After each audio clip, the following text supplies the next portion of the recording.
Oh, the microphone was muted again.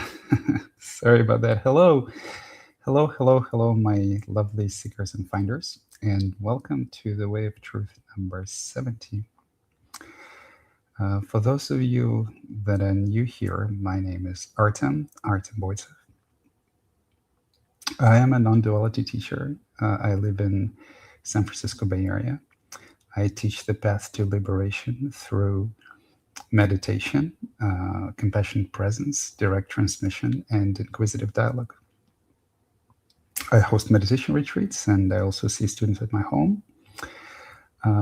This website contains a large collection of my writings on the topic of spiritual enlightenment and liberation. I also run a Discord community. In our Sangha, we primarily focus on accepting emotion experience, including difficult emotional experience, as it is in my practice the major stumbling block for awareness revealing itself effortlessly and naturally, as well as the consequent spiritual transformation that follows.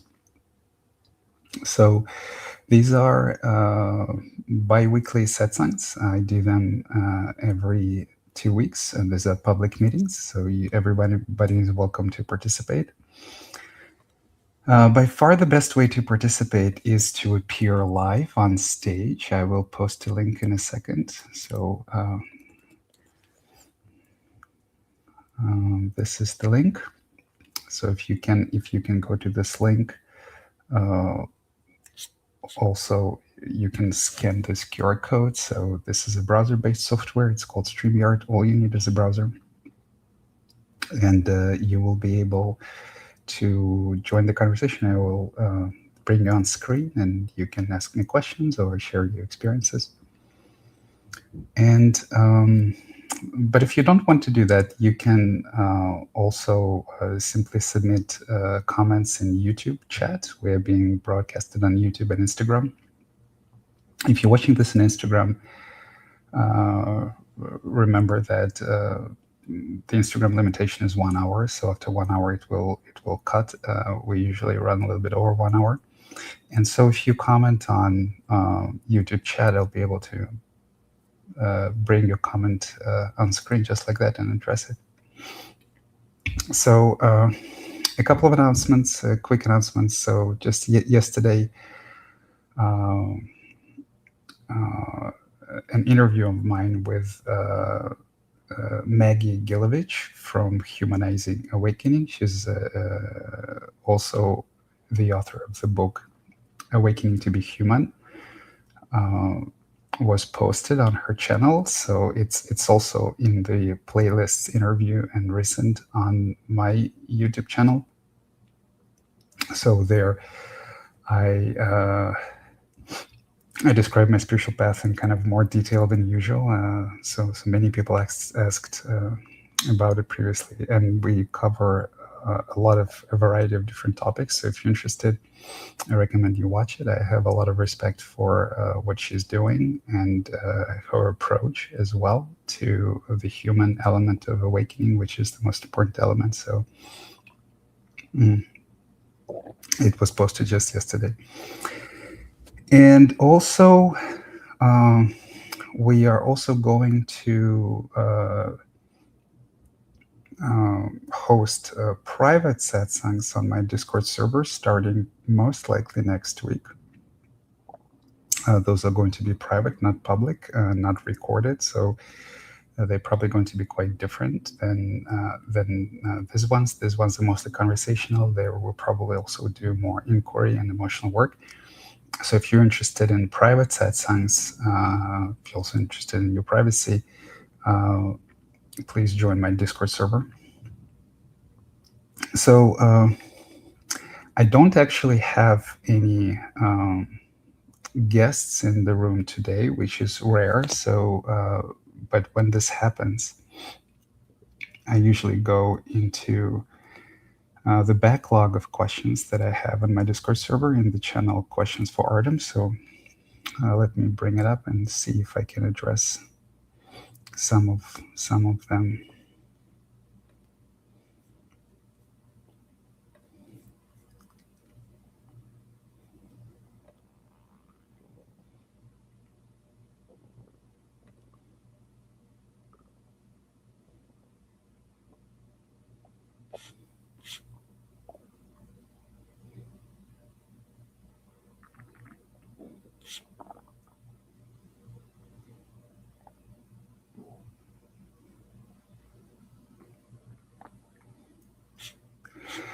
Okay, so there is a series of interesting questions.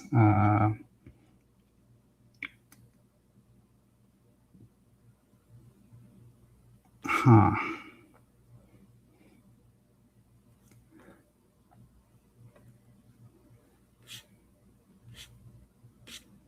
Yeah.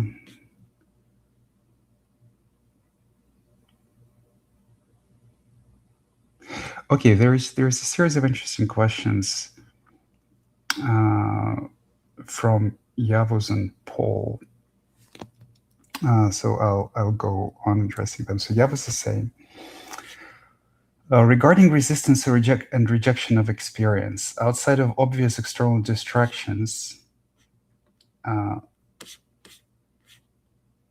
entertainment, drugs, food, work, etc., what are some more subtle ways that our minds tend to reject experience, whether this be misguided active practices or passive patterns of the mind that may be less obvious? Thank you. Yes, so you will have to deal with the mind's tendency to reject experience, even in a very advanced state of consciousness in meditation. What the most kind of obvious tendency to reject experience is to think about it instead of actually experiencing it. So, for example, if you are experiencing some anger, for example, the mind has a tendency to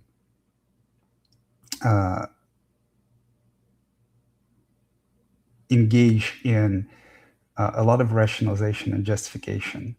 So it's either the thoughts about how bad this other person is, or how it would be better, or yourself. And it actually doesn't matter what the direction of anger is, but how bad the other person is and how it would be much better if they weren't this way. Or the mind goes into the future and tries to devise strategies in order not to have that again, right? Oftentimes we replay the conversations with someone else in our mind, thinking that, if only we had responded differently, we would put them in their place, or we wouldn't be hurting that much, or it would be better. So there's a tendency to think about the experience instead of actually paying attention to the actual direct experience. This is not something that you can stop, actually. So don't try to stop it. But when that happens, bring attention to the actual experience. So let it run in the background, basically. Let the mind speak in the background. Let the mind complain, so to speak. But pay attention to what's happening in the body. Let me think if I can come up with some other subtle tendencies to reject experience. Another one is clinging to the existing experience. So if what you may notice also is when something feels really good, the mind starts also strategizing how to get to the same state of consciousness in the future, or thinking how we got there, and what needs to repeat itself in order to experience it again, oftentimes while it is happening. So this actually prevents enjoyment. So if you catch yourself doing that, remind yourself that you cannot predict experience, and even if something really, really good happens, don't try to cling to it, but instead enjoy it at the moment. So it's all about giving more attention and more acceptance to any experience that is happening in the moment, regardless of if it's bad or good. Uh, so when it comes to interactions to other people, you will also notice how the mind makes a lot of justifications with regards to ourselves being right and another person being wrong, right? So uh, oftentimes, again, there's nothing you can do about it. You can just let the mind run its course, and afterwards, after the emotion is more thoroughly accepted, there is a new perspective, so to speak, opening up, and you can see the situation more from another person's perspective. But sometimes you can actually encourage yourself to see the situation more from another person's perspective, and that can open something up. So, of course, there is a very obvious tendency to I wouldn't call it subtle, but unfortunately, it is pronounced in many people to reject experience by reminding yourself that you are awareness and this is not you. That's actually not something that is productive. So awareness is you, ego is you, the body is you, everything is you, and so there is no reason to try to hide in identification with awareness from the things that you experience or the ego experiences, if you want to frame it this way. So even though it can be helpful to remind yourself that it's a small part of you, and it encourages the safety of what you're going through. But be careful not to hide from anything that arises. So I guess this is what comes to mind immediately on this question. If something else comes up, I will let you know. So Paul is also asking a series of interesting questions. He says, in it, if addictions are in big part based on emotional wounds, then how do you explain the phenomenon of iPad babies who are hooked to the screen? Is there also a purely biological aspect to us humans that can be hooked by addictive activities, even if no traumas have happened yet? This is an interesting question, and you see, this reminds me of the famous Red Park experiment, right? So there has been a famous study which served as a proof of how addictive heroin is, when they put a rat in the cage and gave them the two bottles, and one was just water and another was heroin laced water, and rats would tend to get addicted to heroin and basically choose it over pure water and die ultimately. So this was used as a proof that addictions are physical in nature. That's actually not entirely correct, because another scientist later conducted a Red Park experiment. So that's what they call it. So when it wasn't just the isolated cage, it was a large cage with lots of rats, lots of toys, different genders, so that the rats could play, mate, and things like that. And the same two bottles. And the interesting thing is that not a single rat, from if I remember it correctly, chose heroin laced water. So the reason I say is it reminds us, is that it reminds me of that, is because we humans, in a lot of ways, kind of live in a cage. So the propensity for addiction to us is natural because we don't live in a natural environment. So in the natural environment, children don't go to school from every day and sit straight and learn a lot of theoretical knowledge. They are continuously engaged in play and exploration of nature.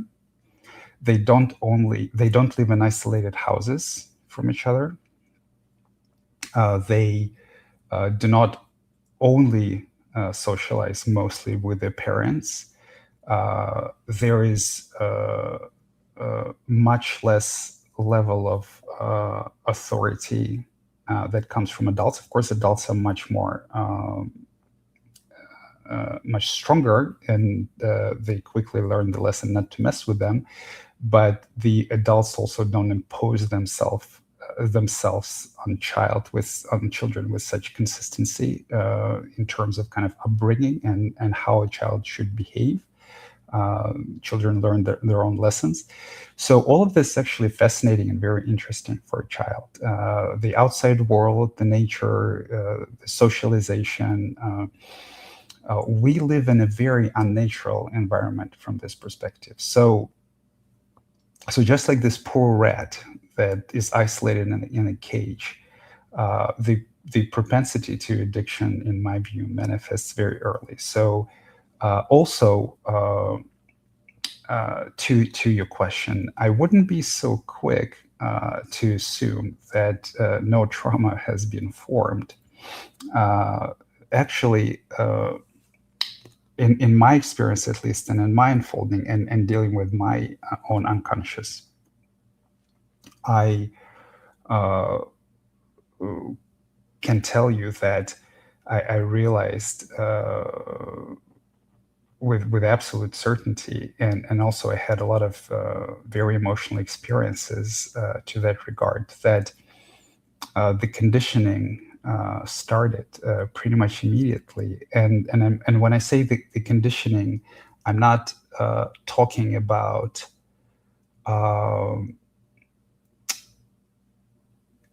kind of authoritarian commands on the level of language, or berating or criticism on the level of language, but I'm simply talking about withdrawal of love and giving insufficient attention and warmth, or parents being irrationally angry about something quite benign, insufficient amount of touch. So all of this, in my current view, constitutes some form of neglect, and there is a tremendous amount of children that are not getting as much attention as they would if we lived in a more natural state of things. I mean, also remember that like, for example, I was raised by two working parents. They were actually still in the university when I was born, and they were like, my mother was writing her master's thesis when I was very little.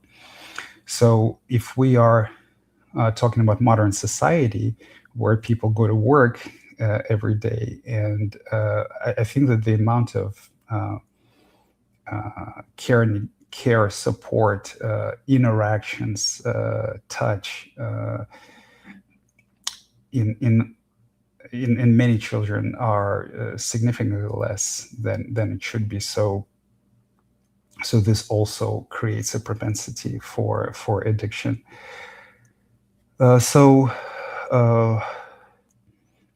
I think that even though social media is designed to be addictive, just like heroin is addictive, addiction cannot land if there is no underlying pain. So addiction, basically, we can define addiction, strictly speaking, as something that you keep doing, even though you already know on some level that it is bad for you, right? So even though it started interfering with your life, so there is some knowledge. It's not just like something you tried or something that you do from time to time. It is something that uh, creates an inner conflict in you already. So I don't think that a healthy mind and a healthy environment is prone to addiction, and this red cage experiment is a very good testament of that.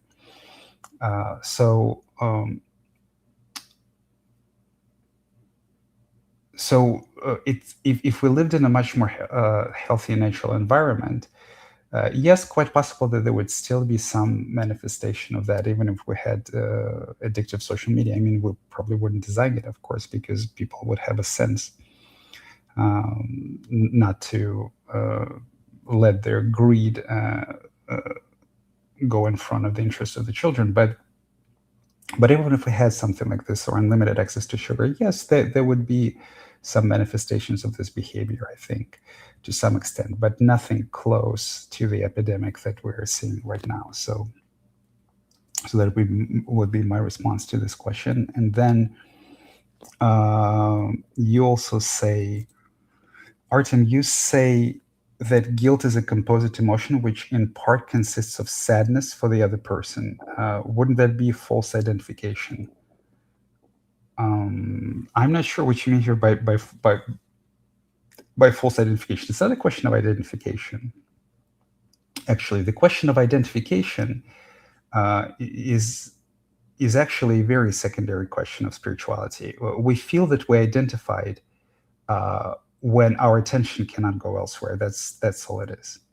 So in the separated state, we feel like we are identified with a thinker for the only reason that thought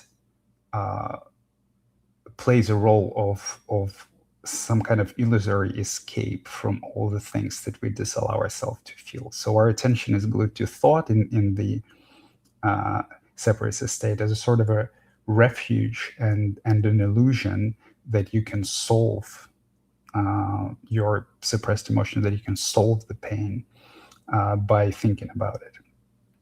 And so similarly, if we experience, if you are kind of approaching spirituality from this language of identification, and you have seen in your experience how consciousness can expand and contract, then if you're experiencing something very intense and your attention is fixated on that, it might also feel like you identify and you're in a contracted state.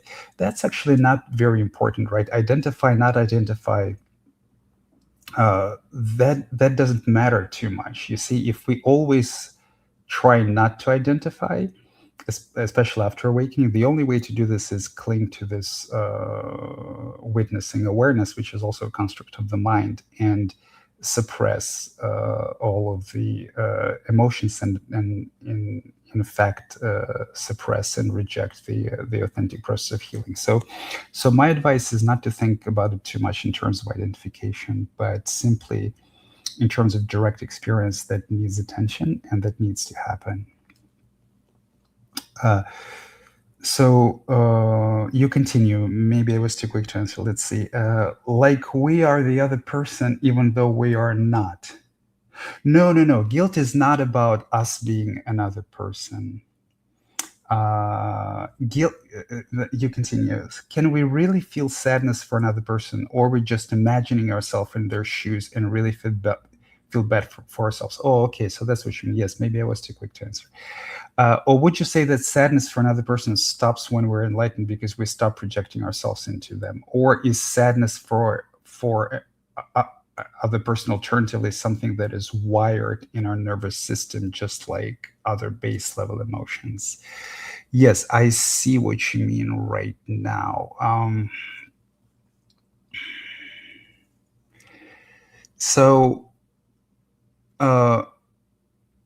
That is a good question. Let me think.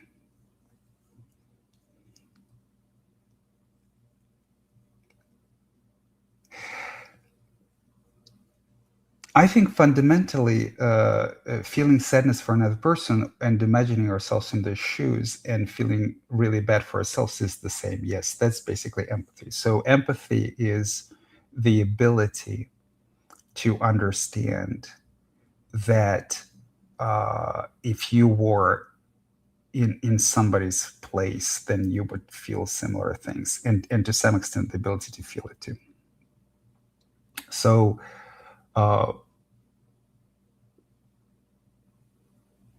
But guilt has another component, right? It's not just empathy.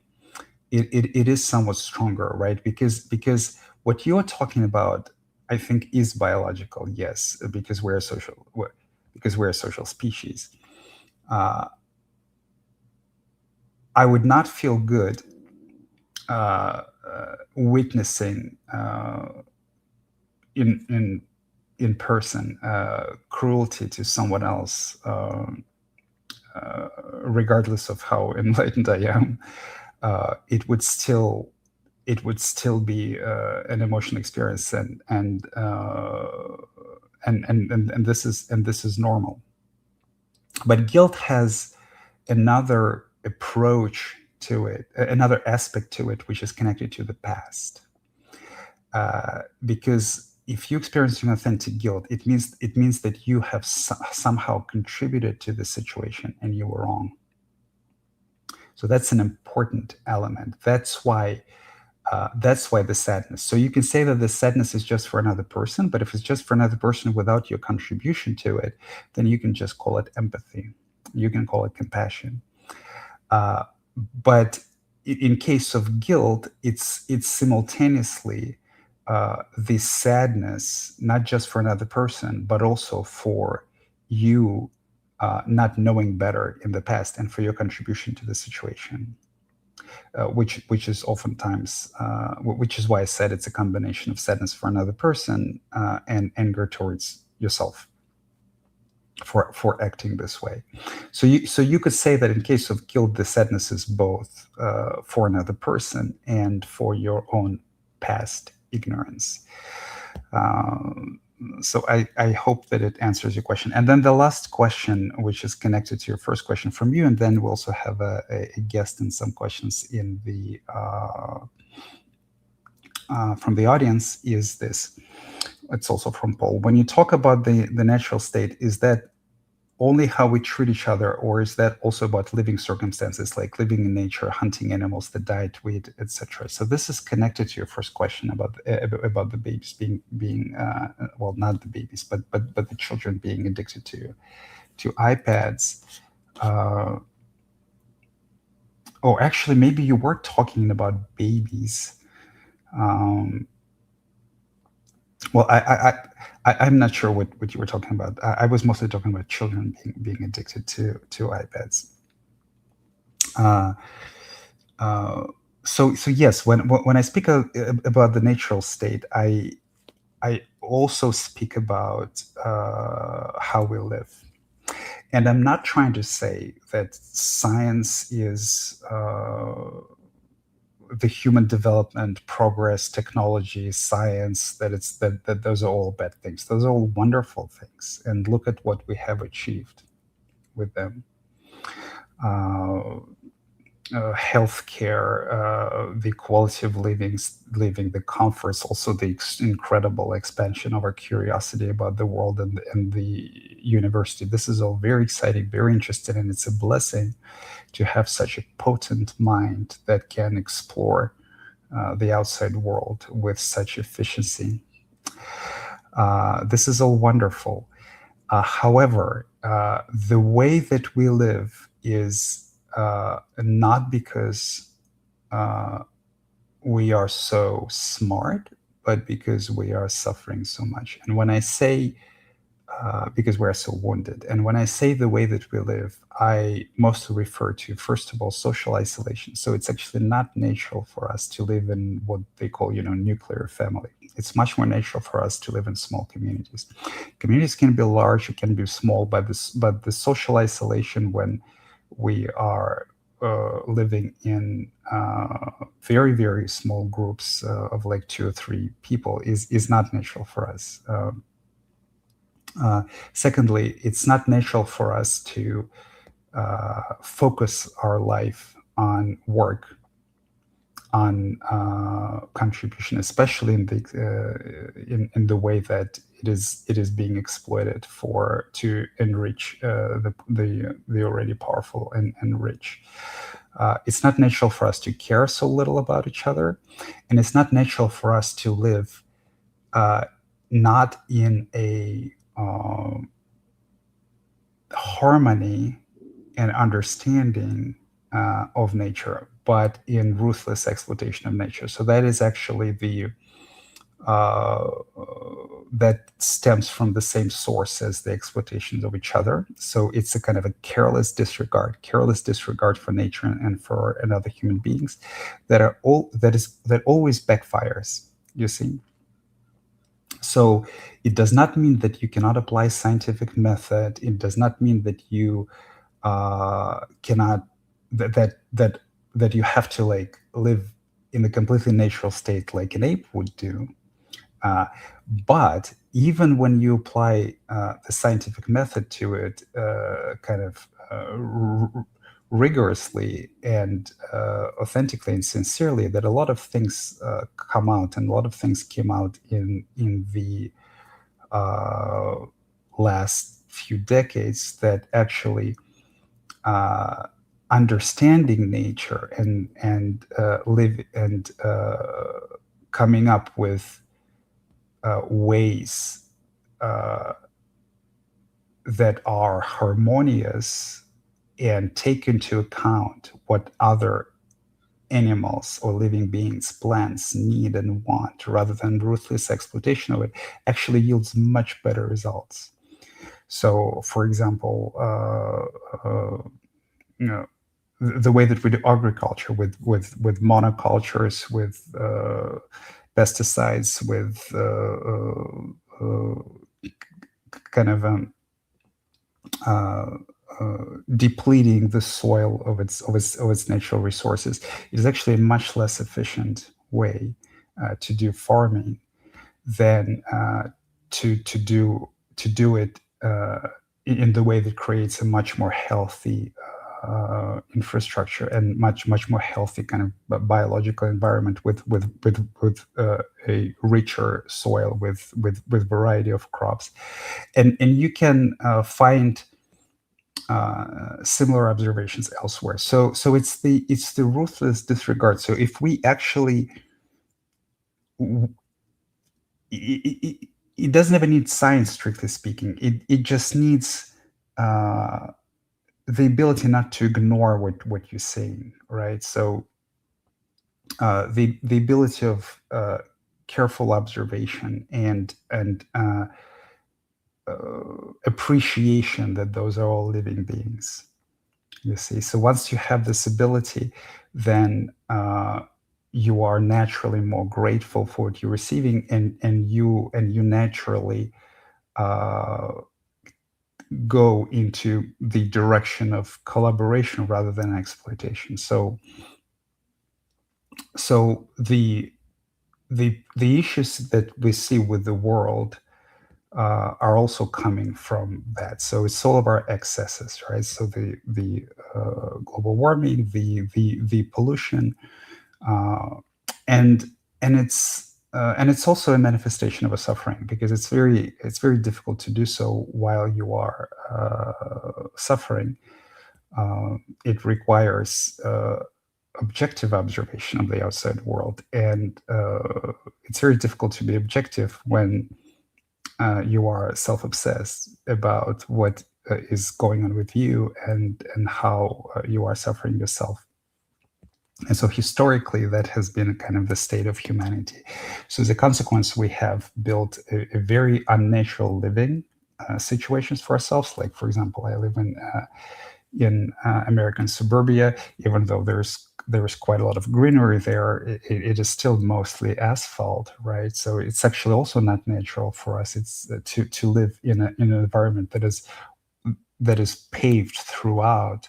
So it might be more convenient from some extent when it comes to wheels, but still just the how much, right? It's not anyone in the natural state of consciousness would prefer uh, uh, a more natural landscape with some roads penetrating here and there, rather than everything is a road and there are just a bunch of green patches here and there. And we are so accustomed to it that we don't even pay attention to it. So the same can apply to cities. People are gravitated towards being closer to nature. It is soothing on many levels. It's actually psychologically beneficial to spend more time in open nature, to see trees, to see more animals. So there's this richness of life that we have lost in our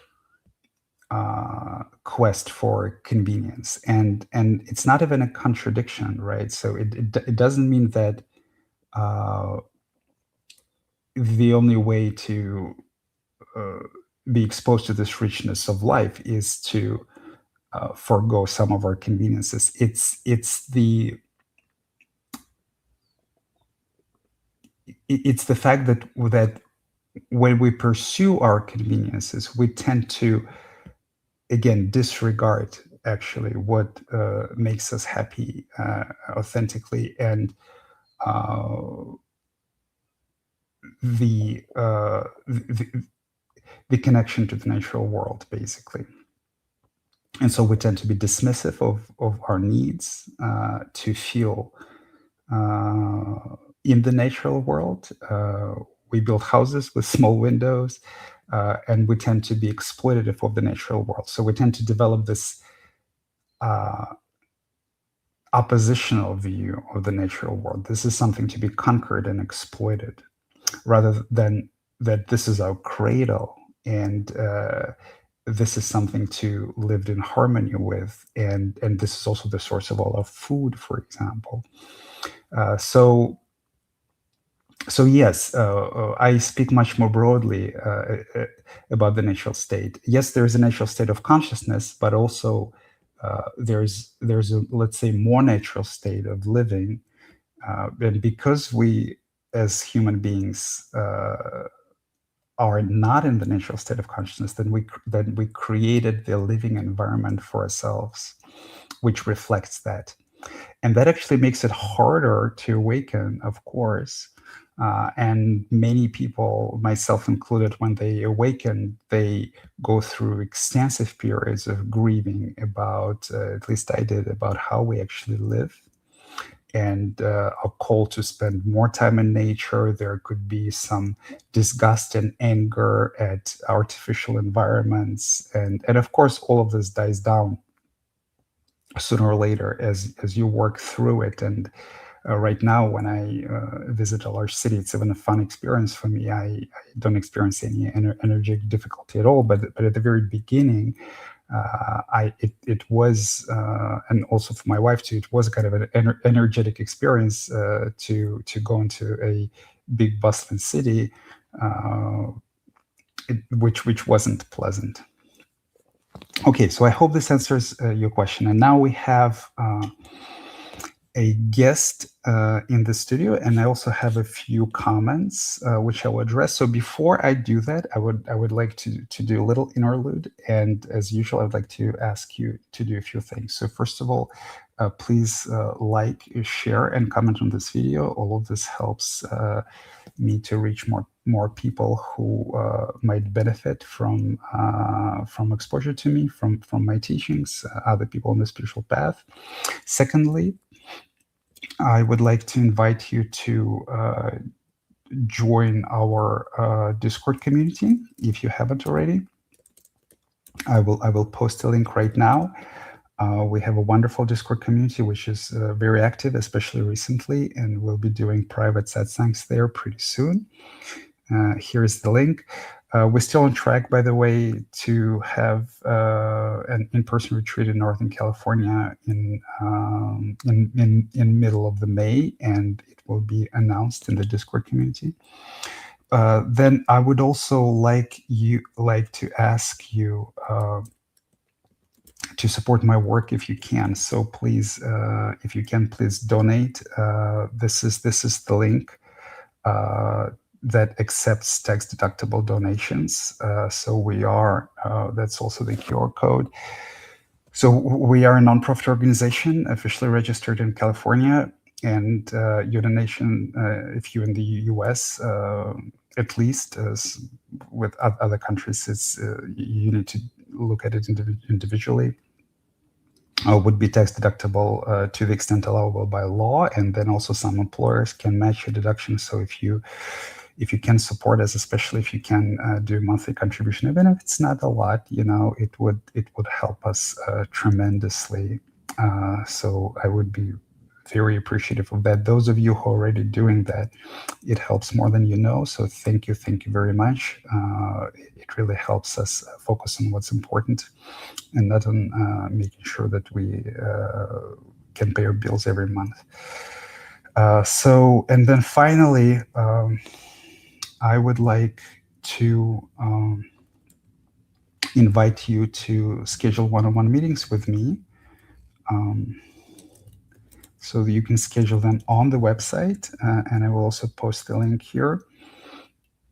So there's a variety of different tiers depending on your level of income, and I can provide personal guidance. We can do emotional work. We can do radical inquiry, which is very efficient for many people, or I can guide you in meditation. There's a variety of things that we can do.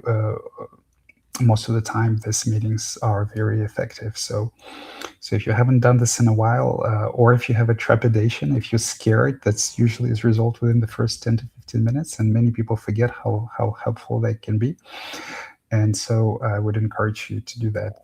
That also helps us, and that helps you on the spiritual path. So, all right, this is wonderful. Now we have. I'm coming back to the topics at hand. Now we have Ari, which I will bring on stage right now. Hi, Ari. Hi, Artem. Hey.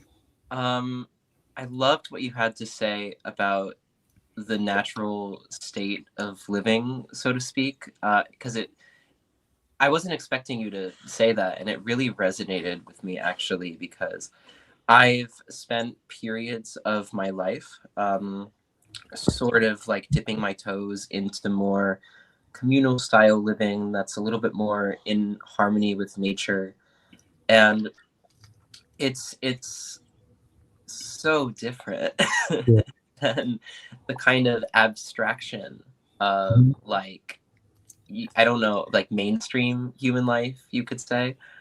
There's something so regulating about being in nature. I feel much more reflective, and because in a way I almost feel like I have to like sometimes, because I live in a big city, I live in Boston, and I live in a part of the city that doesn't have a lot of green space. So my condolences. Yeah, it can be tough, definitely. Yeah.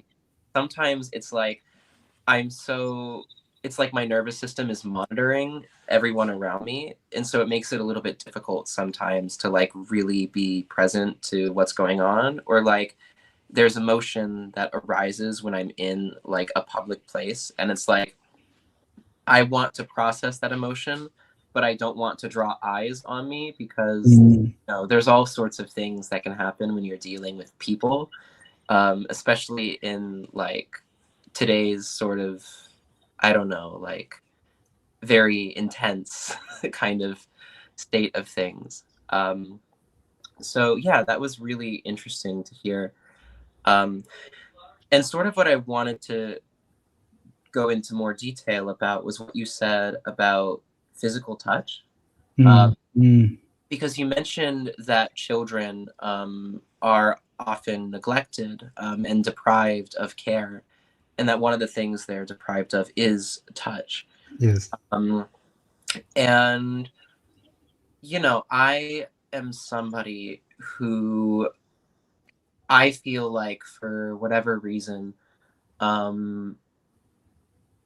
there's a strong desire or a yearning for physical touch, especially a yearning to like be touched by a man, which I'm sure relates to all sorts of like psychological threads about like father figures and touch, and maybe experiences of neglect growing up. And so I have a tendency sometimes to like use the touch of men, either sexual or non-sexual, as a way of kind of fulfilling a psychological gap or like a need, or just like comforting myself. Um, but then I also find myself in dynamics where other people who aren't necessarily men ask me for physical touch that isn't sexual, but like they want me to hold them or something like that, or to stroke their hair. And I've had a friend recently where, like, hello? Your video is off. Okay, it's back on, but it's stale now. Can you hear Yep. me? Yep, now it's good. Okay. I think my Wi-Fi freaked out, but I switched to cellular. So yeah, basically I was saying I have a friend that touch is kind of has a complicated role in our relationship. And I find that there are times that she wants me to touch her, like to hug her or to hold her or something like that. And I feel resistant to it. And I guess what I want to explore is how much of that resistance is like my own unwillingness to express vulnerability versus how much of that resistance is like some part of me recognizing that there's something unhealthy about the dynamic, or some kind of like way that we use each other through touch that I just more.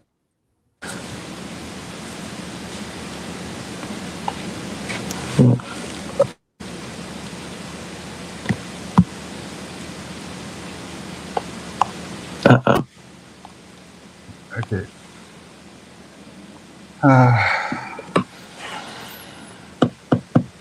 All right. So hello. Can you hear me? Yeah. Oh gosh.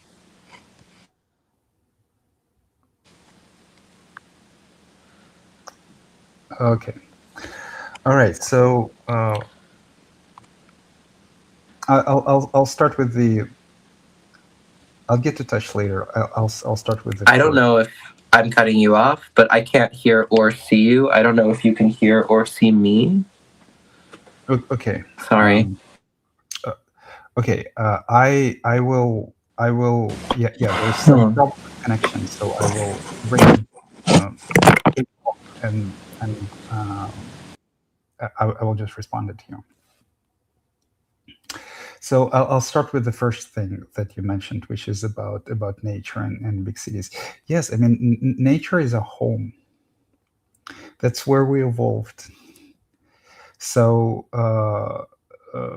so on the spiritual path, it's very, very natural to experience deep yearning to spend more time in nature. Like before enlightenment, I didn't actually spend much time outside. Afterwards, I could not to. So I love spending time outside. I walk 2 or 3 times a day. We want to ultimately build a retreat center or buy a house with some acres so that we could spend more time outside.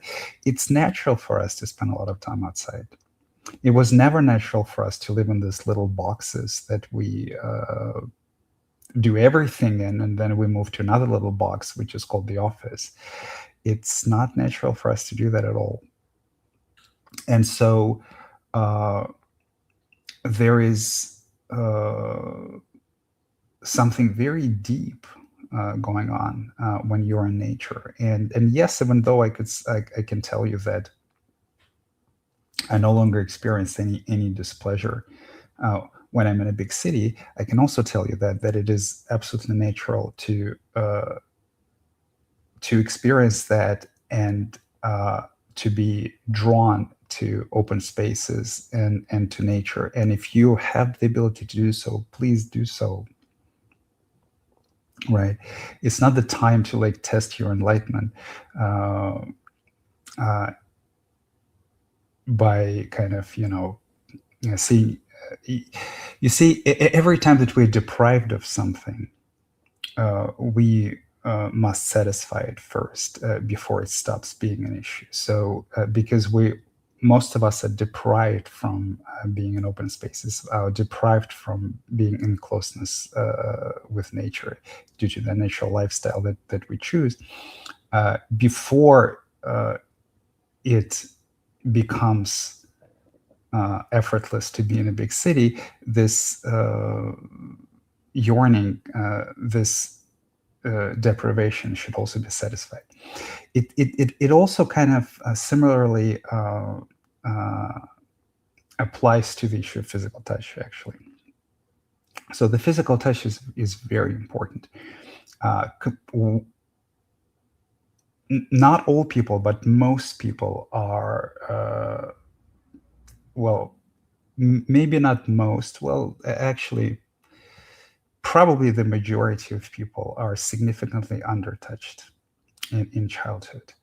And we develop a very difficult relationship with the physical touch. If you look at animals touch each other all the time, right? So they sniff each other, they lick each other, it's an expression of care, love, and support. Human beings, compared to most animals, almost don't touch each other. And so we develop this very strange relationship with touch, which for most people is actually quite sick. We tend to perceive touch as either aggression or sexual connotation. We tend to lose this natural relationship to touch, which is an expression of love, an expression of care, an expression of closeness. You see? And so for many people, this relationship can be clearly visible as discomfort with any touch, because it goes either into the association is either aggression or violence or sex, but not simply love and care and physical closeness, which is not sexual. And so it's completely natural to recognize it in oneself and have yearning for it. I myself have seen this many times in myself, and I have cried a lot about how undertouched I was. If you can be in an environment where you can practice it with somebody, we actually are thinking about also on the next retreat introducing some workshops to this regard, the non-sexual touch. So if you can satisfy it somewhat in some environments, I would say go for it. If you can't, if you're home alone or meditating, or sometimes if you're yearning for it during difficult meditation or difficult psychedelic trips, do as I did. Touch yourself in a non-sexual way. Hug yourself. Try to give yourself what you're yearning for. I think that the majority of people would be surprised to find out how much yearning for non-sexual caring touch exists in their psyche. So when it comes to touching another person, I don't think you should view it through the lens of being exploitative or manipulative. I think you should view it through the lens of giving, supporting love and care, which actually applies to the ego in general. But it's important not to make it into an obligation, right? Because if you cannot, or if you don't want to provide this person what they need or what they yearn for emotionally, then it is bad for you to actually go over yourself and do that, because it's also very easy to because you see the ego, it consists of obligations, so it's very easy on the spiritual path to guilt trip yourself into obligations of being supportive to people in ways that you are not capable of, or you are resistant to. It is important to focus on yourself to the extent to which you will want to do this naturally later. It depends on your individuality, and it also depends on how healed you are yourself. But if you feel like you don't want to, then you shouldn't force yourself. It's actually a big mistake that a lot of people make when they force themselves to be loving and supporting in the situation where they are actually hurting. And so this applies not only to the physical touch, but also to, for example, giving space. Like if you are emotionally hurting and another person needs your support, you kind of need to evaluate for yourself if the person who needs more support right now is you, and don't be scared to reject that. I mean, of course, it's good to use nice language, right? So you can say something like, I need some time alone right now, or maybe not now, maybe later. You can be as nice and courteous about it as you can, but watch this tendency to misdirect compassion and love from yourself to other people in the situation where you are the one who needs it. So if you're uncomfortable with touching this person, then don't. That would be my general advice. Okay, let me bring you back. So does it make sense? It does. Thank you. And I caught most of it. I don't know. I feel like ever since my iPhone updated, it's been like super glitchy. So sorry about that. Yeah, I mean, it brings up so many different like mental associations. I guess for me, it feels like there's nuance to it, because I think that in one sense, the expression of love in this friendship has come with a feeling of obligation, maybe on both sides, probably on both sides. And so I think that sometimes has led to like a kind of personal rejection, because it's like I almost have this warped response to feeling obligated, where I feel like I need to like protect myself. but then also it's like there has been a, a lot of pain in this friendship because it's been a very close friendship for a while, and so all of our kind of gunk has kind of played itself out on each other. And so it's like when I reflect on the idea of holding them, I feel like fear in a way because I feel like it's too exposing almost. And there's even a connection of like, oh, well, I don't feel comfortable touching someone like that unless it's someone I'm sexually active with, because I feel like in my brain the idea of there being boundaries of like places I can touch and places I can't touch almost leads to a kind of embarrassment or a kind of like awkwardness within me, I guess. I would say, like, if this is how you describe it, my initial kind of reaction, my first intuition is that it would probably be as important to practice it for you as it would be for them. Because if when you touch somebody you experience fear, or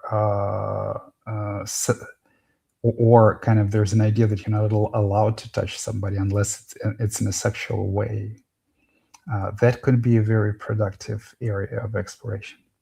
At the same time, everything we do out of obligation backfires, because every obligation creates resentment.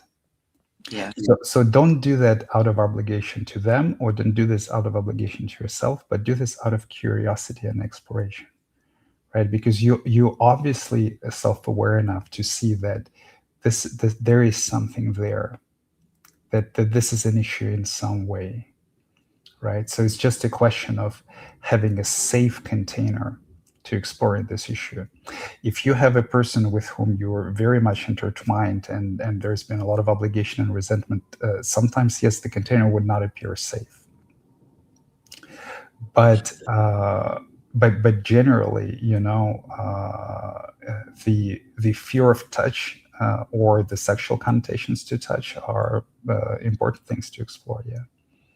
I certainly, and I would just say, like, I would love like a touch-based workshop at the retreat. Yeah, we'll probably come up with something. Yeah. I guess with this friend in particular, it's like there has been an intensity to the friendship, and over the last year, like lots of mutual resentment that has built up, like fear and resentment, right? Like afraid to be vulnerable with each other, and then kind of hating parts about each other. And so it's so sad for me to think about, but it's like I almost, and I don't want to admit this because it feels so counter to like what I claim to be about, but I'm almost like, is it just too much history and baggage and walls? There's no such thing as too much history and baggage that prevents you from healing, forgiveness, developing intimacy with someone, or repairing relationship with someone. There is no such thing. But there is such a thing as too much right now, meaning that I need some space. I need to process it alone, right? But there's no such thing as someone hurt me too much and I would never be able to open my heart to them, because it's the same as I would never be able to forgive them, and it's the same as I would not ever be able to open fully my heart to myself. There's no such thing. But it can be temporarily too much, yes. So it's the question of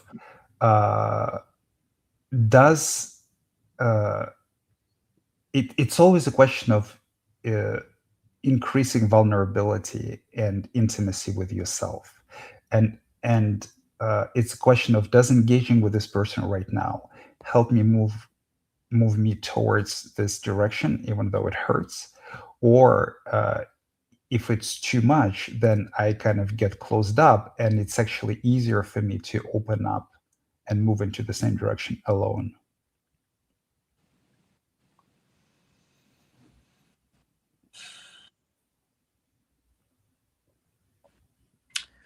Well, I guess what I would say is that we've taken a little bit of space right now.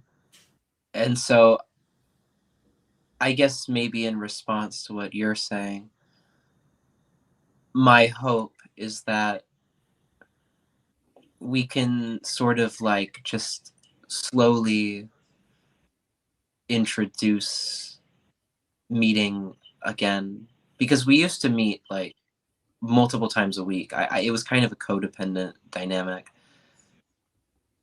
It's all right to take space for both of you.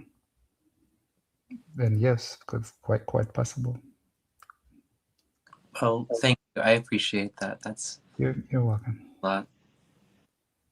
All right. Okay, so I have a few comments on, this was Ari, I have a few comments on the YouTube. So Drake is saying, do you think billionaires can only get the wealth through exploiting workers, or do they provide value to society? Well, the first part of this question is obvious. Of course, billionaires can only get the wealth through exploiting workers. It does not mean that they don't provide any value to society. So it's if you're a good organizer, if you're a good manager, or maybe if you're a good visionary, if you're a good leader, you obviously provide value to society. The question of billionaires is not the question of them having no value at all. It's about how exaggerated the value to society is, how we exaggerate how much they are owned, to what extent, right? And we exaggerate it to almost the same extent as how we exaggerate the moral virtue of kings in the past. So yes, of course they provide value, but the compensation is so outlandish and so outsized compared to the value that they provide, that we can even say that it is completely divorced from reality.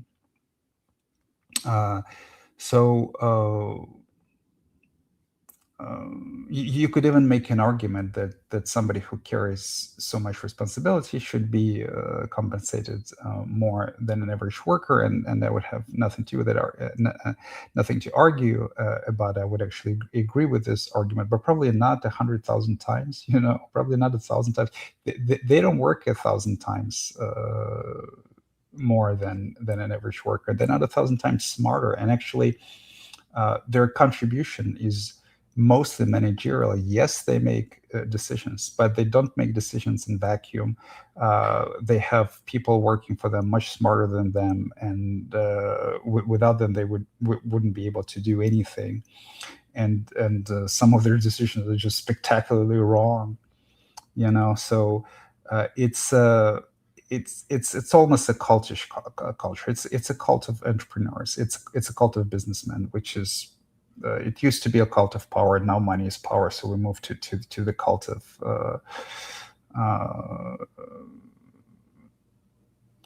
praising and worshiping very financially successful people. So, do you think billionaires themselves are largely responsible for wealth inequality, or are they just products of the system? That's actually both. The big money is largely responsible for increasing wealth inequality, because it was a concerted effort. It was a concerted effort to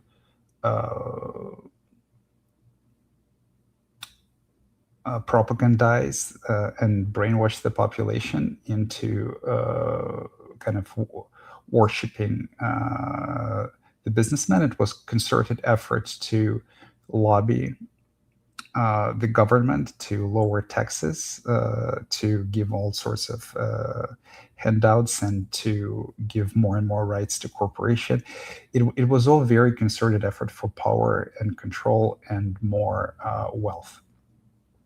So they, of course, responsible. Just like any ego, most of them are having a very difficult time seeing beyond their petty self-interest, and they cannot relate to the lifestyle of an average person. And most of them actually have never been poor. Quite a lot of them have always been rich, or have always been very, very well off, and come from wealthy family. But somehow, in their arrogance and vanity, they think that they understand how society operates and what's best for society. So, but at a certain point of time, also every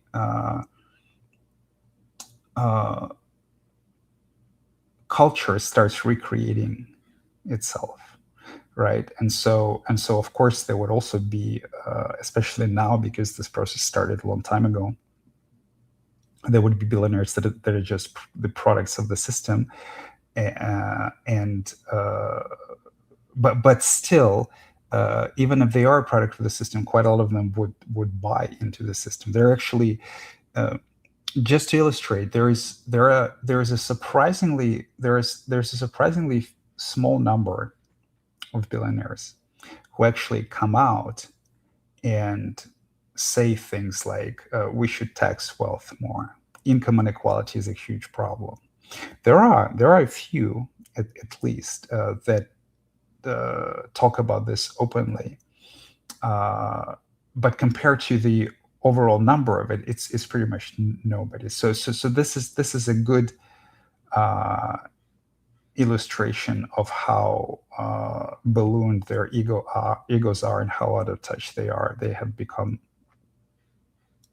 even if they are a product of the system, still how the ego hijacks every success and say, I deserve it, I'm a better person, this is how it should be, and how little thought and consideration they have to the actual state of things in the world. So the ego is a master rationalizer. If you have success, if you have power, it will rationalize that you deserve it and other people don't deserve it. It happens at this kind of fundamental attribution error, that if something bad happens to another person, they deserve it. If something good happens to you, that you deserve it. If something bad happens to me, then of course I don't deserve it. And then if something bad happens to another person, that they deserve it. So this is a fundamental attribution bias that was psychological. This psychological bias that has been documented by psychology and all sorts of experiments many times. And it's just an obscene observation of how the rich are completely taken by it nowadays. So yeah.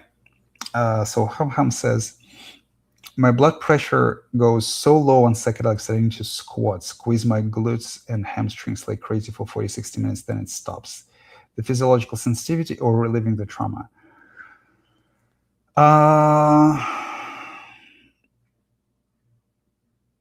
I don't know.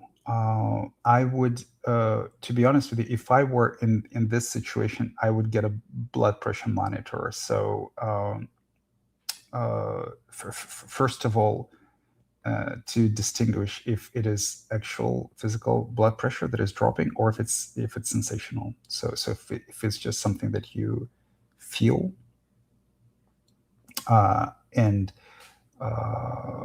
not to kind of see if you need to squeeze. I mean, if you feel like you need to squeeze, yes, but to see if it's physically dangerous for you. So if it drops to the extent when it becomes physically dangerous for you, then maybe this is not something that you should do, and you can consider other methods. But so measure. actually measure, I would say. But it's possible that it's just perceptional, and but it I would measure it just in case. You see, it's generally psychedelics are safe, but if it feels unsafe, then from the physical perspective, then I would say get some objective measurements. A person says, "Wow, that's interesting. You just answered my question about the addiction." Thank you. Yes, you're welcome. It's a bad. Is it a bad idea to force yourself to be kind to others when you don't actually feel like being kind to them, even though they may have not done anything wrong, and then I'm just not in a good mood? To clarify, I don't go out of my way to get angry or upset with people, but I also often don't feel like going out of my way to be kind to them. I wonder if I'm doing something wrong. No, you're not doing anything wrong, and it actually is a bad idea generally to force yourself to be kind to others when you don't really feel like being kind to them, because again, it comes from obligation, and as we discussed today, you will regret it later. Now there are ways to communicate it, of course, that are more kind than others. You can say, I need some space, I need some time to myself, or you can say, I'm going through something difficult, or I'm sorry, I'm in irritable mood, or something like this. So you can sort of uh, communicate what is going on with you. But a lot of people have been conditioned to be kind and pleasant to others when they are even when they're having a difficult time themselves. So with that conditioning usually comes the belief that other people's emotions are more important than yours, and other people's struggle is more important than yours. And so yes, generally that is a bad idea if you find yourself, if you notice this pattern of rejecting yourself in favor of another person. So of course, there are also people who reject others in favor of themselves, but they usually don't ask these kind of questions. Okay, so all right, so that's it that I have for today. We have Alex. I have maybe another 5-10 minutes, and then we will wrap it up. So, hey, Alex. Hey, Artem. Hey, what's up? You're on the verge of tears. Yeah, What's going on? I tripped a little while ago, and so I've been crying a lot. Okay. Um, but it felt right to get on video with you because it's been so long. It's been what? It's been so long, Mm. and I miss seeing your face. And I have, I don't know, I wanted to check something out with you because I kind of realized something on this trip that when I first started, when I met you 6 years ago, when we first started talking, I think I had like some hope that enlightenment was my last hope to to end my suffering. Mm.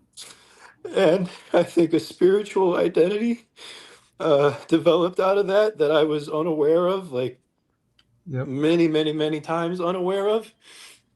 And this trip, I've been feeling like such a failure. Mm. I've been feeling so like such a societal failure. So hopeless and helpless to accomplish what I've wanted to accomplish. And also, I haven't even given myself a chance to even imagine accomplishing certain things because I've been so afraid that I can't do it. So, this has just really backed me into a corner. And I feel like I don't even have a shot at like having the things that I want, which is like driving me deeper into seeing that I have to go deeper into this, and I'm just so scared. I just don't know what to do.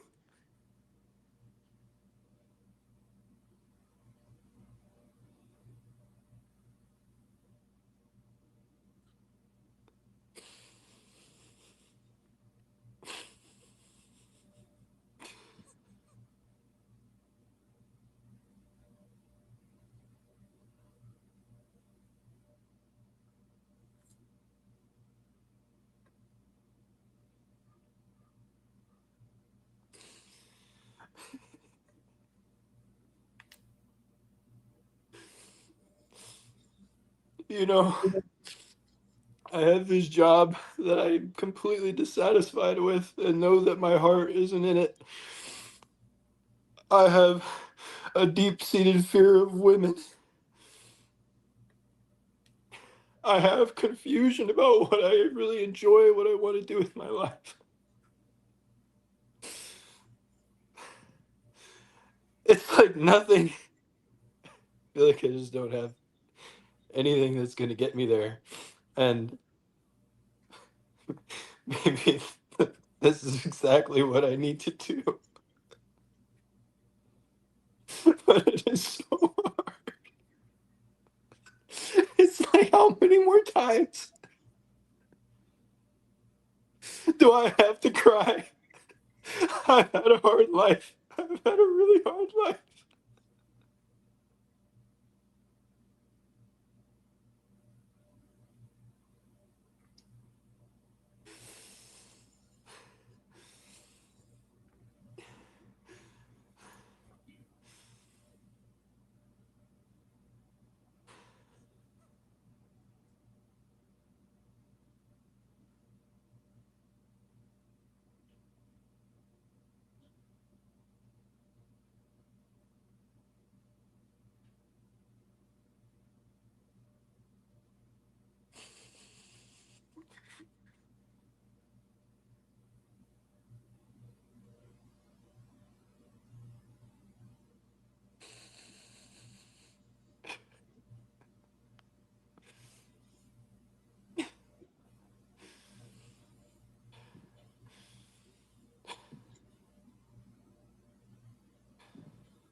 You're so beautiful. Thank you. How are you feeling? Just sad.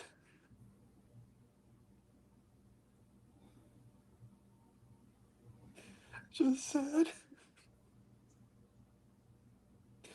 Confused. It's all right. It's okay to be confused.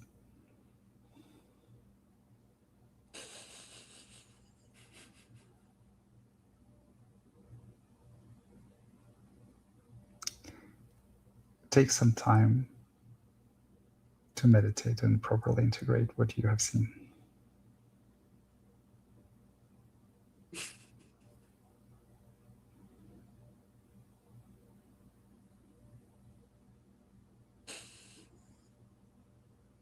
And I saw your messages. I was just very busy, and I'll respond to them sooner or later. That's okay. That's okay. Thank you. You're most welcome. Yeah, meditate, integrate, and we'll talk. Okay. Yes, I mean, spiritual identity is very real. The only way to get out of suffering is through it, and you can accomplish much more than you think. You may be confused about what you want, but the difficulty of accomplishing things comes from fear and low tolerance for discomfort.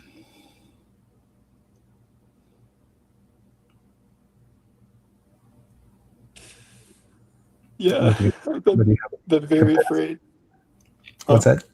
What did you say? I've been very afraid. I've been very afraid. Yeah. Of life. Yeah. But you have the Go ahead. capacity to master a lot of things. You're just scared. Just scared to fail. And you're scared of judgment. Very scared of judgment. Yeah. Scared of judgment of others, scared of self-judgment. And I think I smoke weed so that I can delay all this from really being known, this suffering. It helps me to feel a little better. Yeah. But I don't want to delay it anymore. No more. No more. Yeah, you used it as a crutch. Yeah, you used it as a kind of a soothing thing. Yeah. Yeah, that's normal. I mean, a lot of people develop such relationship with weed because it has this quality. It allows you to use it as a soothing, as a lullaby, so to speak. Yeah. Yeah. And it's so hard because I keep going back to it. And it also has helped me to more spiritually identify with that spiritual identity of being greater realized and blah, blah, blah. But it's like, this is what's really, truly here. This is what's really, truly painful and what I'm avoiding. Yeah.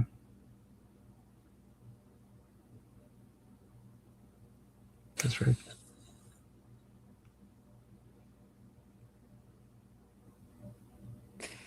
I don't want to avoid myself. I don't want to avoid people. I don't want to avoid my life anymore. Good. I don't know how to stop. I mean, I guess I do know how to stop, but I don't. You've already, yes, but you've already seen it. So its days are numbered. But of course you will find yourself succumbing to the old patterns. But you know, what is seen sooner or later it goes away. It just can still be somewhat of a battle, but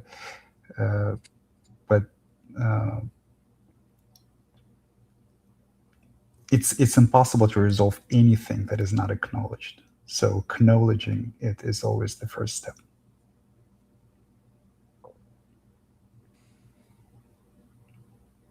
So good for you.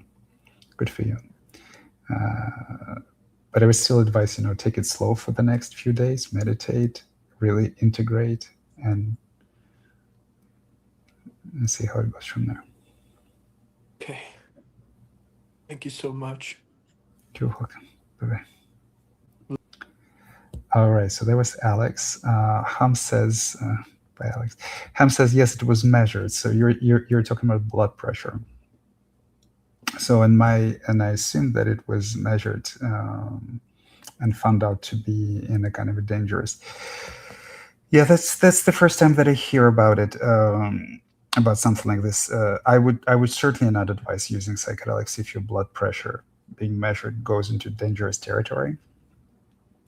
Obviously, you could. I mean, it could. I don't know what it is. I haven't heard such reaction very often. It's actually the first time I hear about it. It could be some genetic sensitivity, yes. It could be like it's possible that you will not experience it with other psychedelics. It could be a dose too large for you, but I didn't have this effective on very large doses. Or it could also possibly, it could be contaminated compounds. So something there that is other than, like, I don't know what you're using, like LSD or psilocybin, right? So you could try pure psilocybin, for example, extracted psilocybin. So it could be a reaction of to something else. But as I say, psychedelics is not the only method. It's just a very intense method, as you could see with Alex today. It's just a very intense method. But meditation ultimately reveals the same truth, and other methods of practice too. Like if you go on our retreats, substances are not allowed. We never do any psychedelics at our retreats, and yet for most people it's intensely emotional, very transformational, and deeply moving, and people find new things about themselves, and they also cry and laugh and relax, and so there are many methods. Long meditation would also do the same than psychedelics. So it would be interesting for me if you go and you meditate for a few days, like such as in the Vipassana center, or even at home by yourself. Would you experience also something similar, right? I don't know how much you take, but if you like take a kind of a modest dose, such as 100 mics of LSD, or like 2-3 grams of magic mushrooms, then if you meditate for like 5-7 days in a row, it would ultimately be probably even more. So if you meditate for 7 days in a row and you experience the same drop of blood pressure, then it has probably something to do with your conditioning. But if you don't, then it could be some sensitivity or some other issues, some other possibilities that I mentioned previously. So that's what I would have to say. Home Use is asking, in the video with Maggie, you said after abiding true awakening, every trip will have the component of a bad trip. Does that include using cannabis? Actually, yes, at least to some extent. Well, I would actually just say yes. So, like, for example, for me, after true abiding awareness, every time that I would consume cannabis in any form, either smoked or not, it would there would be first, just like with other psychedelics, there would first be some layer of fear, or like, for example, I shook a lot on cannabis. And then there would be some elevated activity of the mind, and then possibly some emotional release, possibly some realizations. I mean, I don't recommend cannabis too much. I don't think it's a very pure psychedelic. It has some psychedelic properties. So, and just like every psychedelic trip, it has the same arc: some fear, some emotional release, some insights, and then the plateau of deeper relaxation. Every meditation also has the same arc. It's just less intense and it's less visible. But cannabis is certainly a psychedelic. Lotus Shell says relatable to bad trips after waking. Yeah, and I would say yes. Before authentic abiding awareness, it's possible to use it in many ways, right? It's possible to get addicted to it. It's possible to establish a soothing relationship with it. In ways that I don't think it's possible with classical psychedelics such as LSD or psilocybin. So, but at a certain point, if you're open enough, when the awareness is sufficient, then just like I could even say that after abiding awareness has set in, at least early into the process, every sufficiently long meditation would also have some difficult or emotional moments. So yes, my experience, yes. All right, so that's it. That's it for today. Thank you, everybody, for coming. Once again, please come to my forum. Once again, if you can, please support our work. You could also, if you also text, by the way, there's another way to do it. If you text True Freedom to this phone number, then it will send you a link where you can submit a donation. I hope to see many of you on our upcoming retreat in May. And I would love to do one-on-one work with you too. Please come to our Discord server. Best of luck to you on the spiritual path. Best of luck to you in your practice. Keep opening your heart. Keep being brave. It's the bravest thing that you will ever do. It's a great pleasure and privilege for me to attempt to be of assistance to you on this journey. Love you all very much, and I'll see you in a couple of weeks. Bye-bye. Bye, guys.